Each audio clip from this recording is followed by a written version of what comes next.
I didn't pack a single bag. That's the part people don't understand when I tell them this story. When everything finally came to a head, when the moment I'd been quietly preparing for arrived, I didn't cry, I didn't yell, I didn't throw anything. I just stood in my own kitchen, in the house my husband Walter and I bought in 1987, and I waited.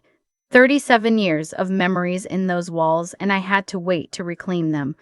But I'm getting ahead of myself. Let me start where this really begins, because it doesn't start with my daughter-in-law. It starts with me. With the kind of woman I was raised to be. My mother used to say, "Iris, you give too much of yourself away." She said it like a warning. I heard it like a compliment. My name is Iris. I'm 64 years old. I spent 31 years as a school librarian in Greensboro, North Carolina. Walter passed in the spring of 2019, pancreatic cancer, 9 weeks from diagnosis to gone. Just like that, the man I'd spent 33 years with was no longer there to drink his morning coffee at the kitchen table or call me eerie when he wanted something.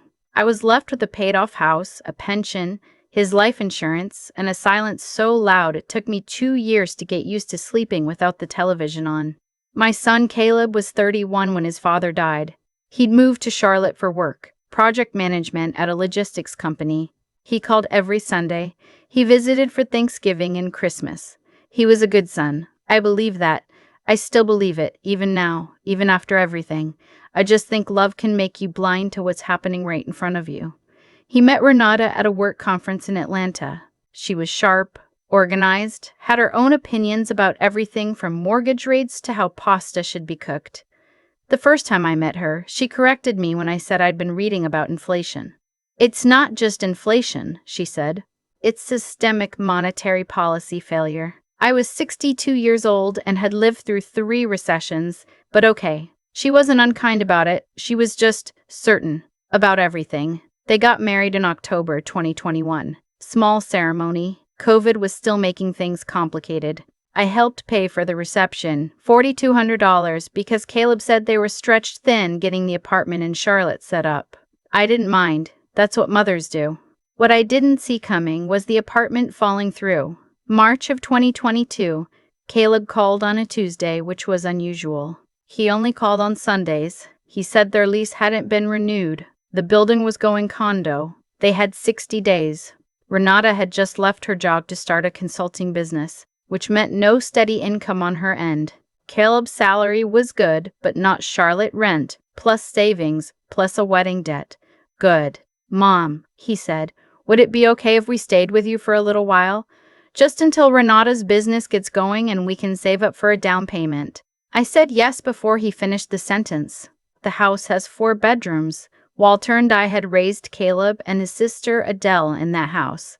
There was more than enough space. I told myself it would be nice to have company. I told myself it would help me feel less like I was rattling around in all those empty rooms. I told myself a lot of things. The first month was fine. Better than fine, actually. Caleb grilled on weekends. Renata made a Mexican chicken soup that filled the whole house with the smell of cumin and roasted peppers. We watched Jeopardy in the evenings. I thought, maybe my mother was wrong. Maybe giving isn't always losing something.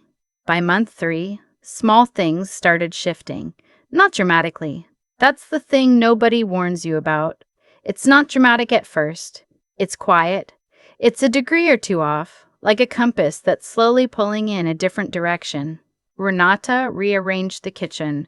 I know how that sounds. I know people will say, "Iris, it's just a kitchen." But I want you to understand. I had kept that kitchen the same way for 22 years. The coffee mugs on the left, the mixing bowls on the shelf above the stove, Walter's old cast iron on the bottom rack. One morning, I woke up and the cast iron was gone. Moved to the garage. It's too heavy to use every day. And the mugs were on the right side, and the mixing bowls were in a cabinet I couldn't reach without a step stool. I didn't say anything. The cable bill started coming in my name but included 3 streaming services I hadn't agreed to and didn't use. When I mentioned it, Renata said they'd cover their portion, but they never did. Over 12 months, I tracked it. I'm a librarian. I keep records. That came to about $340 just in streaming fees I absorbed. But that was small compared to what came next. Around month 5, Renata's consulting business hadn't taken off the way she'd hoped. She had 2 clients, neither of them paying reliably. She asked if I could help with groceries just until the next invoice came through. I said of course. I spent an average of $280 a month on groceries for 2 people when it was just me. With 3 of us, that jumped to over $600. Renata had specific preferences, particular brands, organic where possible, specialty items. I didn't complain. I just paid. Caleb's car needed a new transmission in July. $3,400. He asked if he could borrow it and pay me back over 6 months.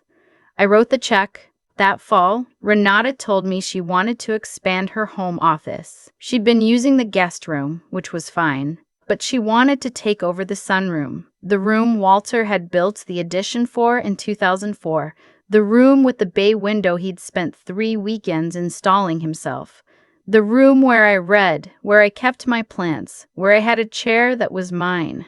She wanted to build out a proper desk setup, add a dedicated phone line, maybe repaint. It would really help the business grow, she said, and you're not really using it for anything. I wasn't using it for anything. I let her have the sunroom. By the time the 1-year mark passed, I had quietly counted up what I'd contributed beyond just housing them rent-free in a house worth $340,000. The transmission loan, unpaid, the grocery overage, the streaming services, an emergency vet bill for their dog Winston, $890. A work trip Caleb needed to make that his company reimbursements were slow on. I floated $1,100 for the flights and hotel. Various household repairs they'd requested, new bathroom faucet, a ceiling fan in their bedroom, a garage door sensor. Just under $9,000 in 14 months, not counting the housing. And in exchange, I had lost my kitchen, my sunroom, my quiet mornings, and something harder to name, the feeling that I was home. I started spending more time in my bedroom. I told myself I was giving them privacy. The truth is, I felt like a guest. When did I start feeling like a guest in my own house? That's the question I kept asking myself while I was lying awake at 2 a.m, listening to their television through the wall. My friend Josephine asked me about it at our book club in January. She looked at me across the table and said, "Iris, you look tired." I laughed it off. But she didn't let it go. "Are you okay? I mean, are you really okay?" I said I was adjusting. She said, "Adjusting?" She said, "Adjusting to what?" I didn't have a good answer. The thing about Renata is that she never screamed at me. She never called me names. What she did was more like erosion. Small comments. "Oh, Iris, you still do it that way," when I hand wash dishes. A particular silence when I came into the living room while she was on a work call, like my presence in my own living room was an interruption. The way she'd answer questions Caleb asked me, not aggressively, just automatically, like I'd already been sorted into the category of person whose answer wasn't necessary. And Caleb, my son, let it happen. Not because he was cruel, because he loved her, and because it was easier, and because I kept telling him everything was fine. February, 2 years in. That was when Renata's sister Vanessa started visiting. First weekend, fine. She slept in the guest room. They'd moved back into the guest room since they now had the sunroom as an office. Second weekend, she brought her boyfriend. Third time, she came for what was supposed to be 3 days and stayed 11. I hadn't been asked. I found out Vanessa was coming because I saw her car in the driveway when I came home from my Tuesday volunteer shift at the library. I made dinner for 4 that night, because that's what I did. I made dinner. Vanessa was pleasant enough, but she had a habit of walking into rooms without knocking and a louder laugh than the house was accustomed to, and she treated my refrigerator like a pantry she could rearrange whenever she felt like it. One morning, I came downstairs to find her eating the leftover roast chicken I had been looking forward to for lunch, reading a magazine at my kitchen table. She didn't look up. I poured myself coffee and stood at my own counter and thought, Something has to change. That was the morning I called my attorney. Her name is Claudette. We'd gone to church together for years before she moved her practice to Raleigh. I drove up on a Thursday and sat in her office and told her everything. She listened without interrupting, which is the thing I've always respected about her. When I finished, she folded her hands on the desk and said, "Iris, none of this is unusual, and none of it has to continue." We talked for 2 hours. I didn't say anything at home. Not yet, but I started writing things down more carefully. Not for my own memory. I'd already been doing that. But in a format Claudette said would be useful. Dates, amounts, requests, agreements. I found the text messages where Caleb had asked for the transmission money and promised repayment. I printed my bank statements and highlighted the grocery totals, the streaming charges, the vet bill, the hotel reimbursement. I went through 14 months of records in a single weekend. Caleb asked me why I was so quiet at dinner on Sunday. I told him I was tired.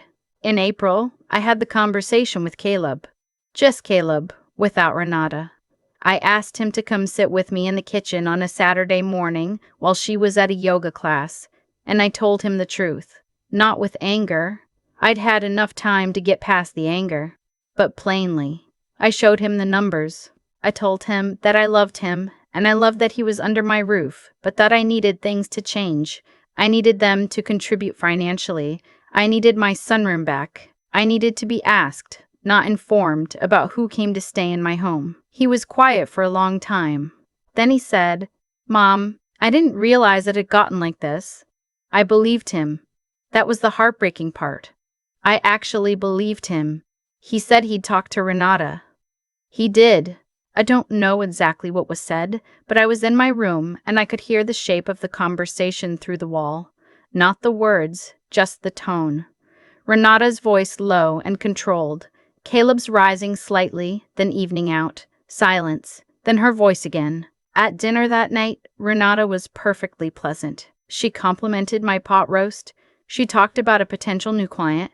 She did not acknowledge that anything had been discussed. Over the next 2 weeks, nothing changed. And then came Caleb's birthday. May 14th. He'd always had his birthday dinner at home. It was a tradition, going back to when he was a kid. Walter would make his special German chocolate cake. I'd been making it since Walter passed, using his recipe card, the one in his handwriting. Caleb always said it was the one thing he looked forward to every year. This year, Renata decided to host a birthday party at the house. She told me about it. Not asked, told me, on a Monday, that the party would be Saturday, that she'd invited 22 people, some of whom I'd never met, several of whom were business contacts of hers. She'd ordered catering. She'd ordered a cake from a bakery. A fancy one, decorated, not German chocolate. I said, "Renata, I always make Caleb's birthday cake." She said, "I know, and that's so sweet, but I wanted this year to be special." I looked at my son across the table. He looked at the table. I excused myself and went to my room. The party happened. 22 people in my house, most of whom introduced themselves to me with the polite confusion of people who aren't entirely sure who I am or why I'm there. Renata moved through the rooms like a host, her catered food on the tables, her store-bought cake with gold lettering on the kitchen counter, right where Walter's cake had always sat.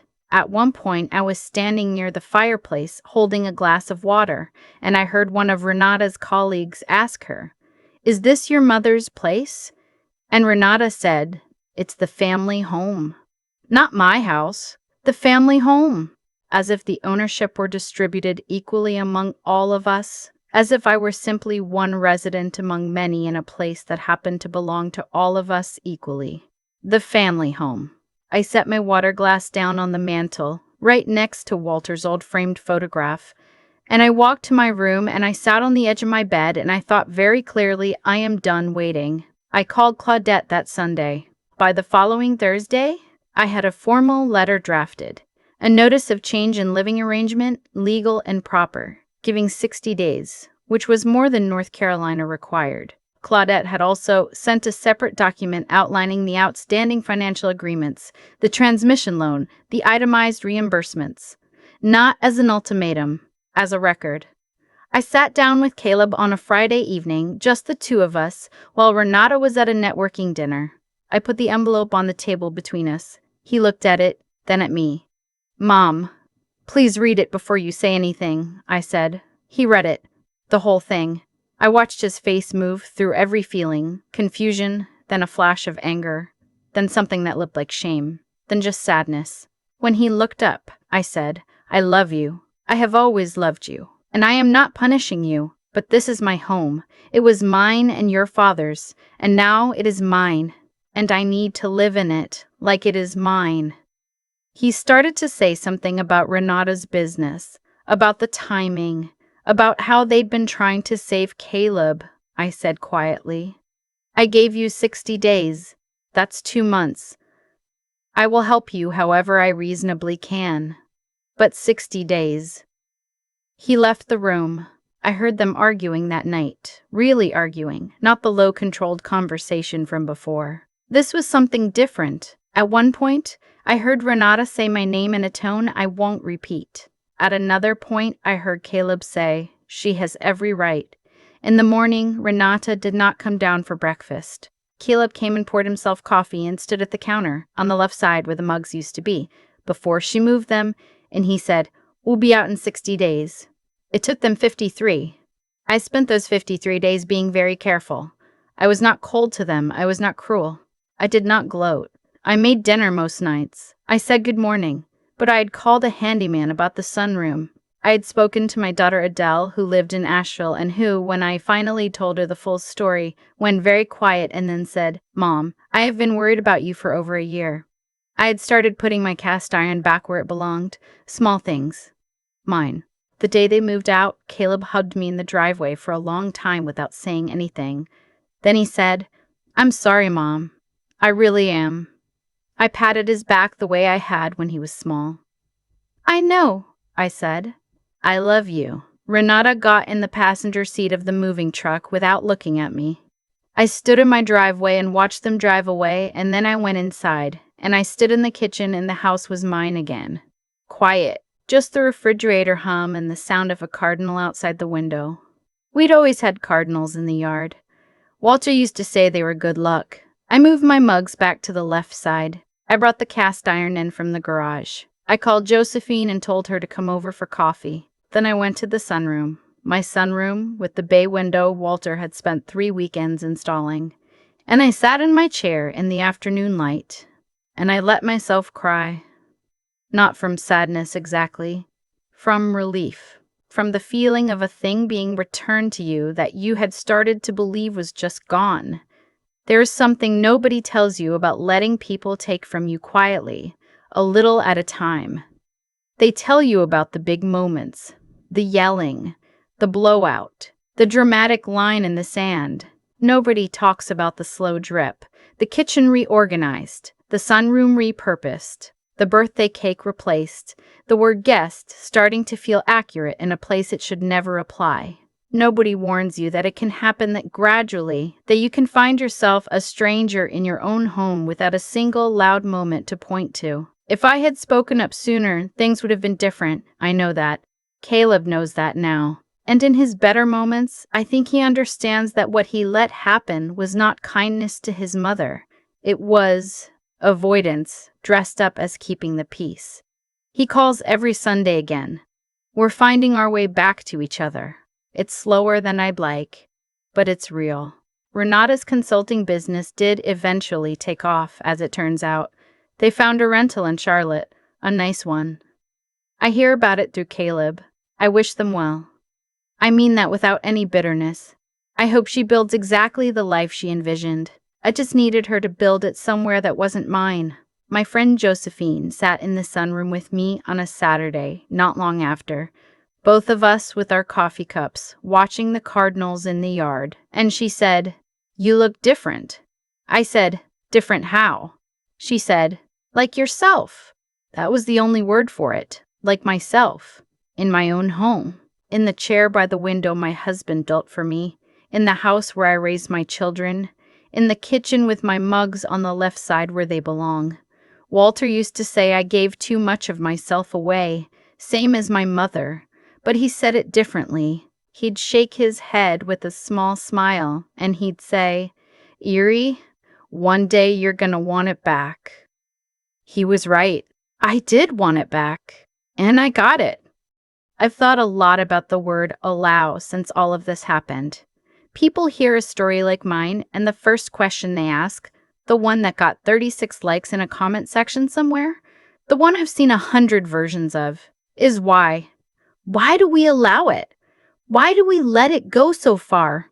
I don't think it's weakness. I want to be clear about that. What happened in my house with Caleb and Renata wasn't because I was weak. It was because I was used to being the person who held things together, and somewhere along the way, I confused holding things together with disappearing into the background. Those are not the same thing. I know that now. The truth about cause and effect, the real truth, not the tidy version, is that it rarely announces itself. Renata didn't move into my home and immediately take it over. She did it the way water gets into a foundation, slowly, quietly, in the small gaps I left open. Every time I said, "It's fine," when it wasn't, I widened one of those gaps. Every time I absorbed a cost without saying anything, every time I gave up a room or a habit or a piece of my routine without asking for anything in return, I taught the people around me that I had no edges. And people, good people, who love you, will fill the space you leave them. Caleb is a good person. I need to say that again because I mean it. He let things happen, not out of malice, but out of the very comfortable human tendency to not examine what isn't being challenged. I wasn't challenging anything, so he didn't look. That's not entirely his fault. Some of it is mine. What I understand now, sitting in my sunroom in the afternoon light, is that intelligence isn't just about being smart. It's about being honest with yourself before the situation forces you to be. I spent 14 months being very good at tracking numbers and very poor at acting on what those numbers told me. I had all the information. I just kept finding reasons to wait. Waiting isn't patience. Patience is active. It's choosing to hold still for a reason. What I was doing was avoidance dressed up as grace. And the hardest part, the part I think about when I'm being really honest with myself, is that I owed Caleb the truth sooner. Not because I deserved better, though I did, but because letting him continue without consequence wasn't kindness. It was me protecting myself from a difficult conversation by pretending the difficult conversation wasn't necessary. The moment I finally sat down with him, showed him the numbers, said plainly what I needed, that was the moment things could start to be repaired. It took 53 more days, but it was real. Josephine told me I looked like myself again. That's what I want people to take from this. Not the money recovered, not the rooms reclaimed, not even the legal letter. What I want is for someone out there, sitting in their own bedroom feeling like a guest, lying awake at 2 a.m, to understand that the discomfort you feel is information. It's your own good sense telling you that something has gone wrong and that you are the only one who can name it. You don't have to be loud. You don't have to be cruel. You just have to decide that your home, your life, your name on the deed, your cast iron pan where you left it is worth one honest conversation. Even if your hands are shaking when you have it. Mine were. And I had it anyway.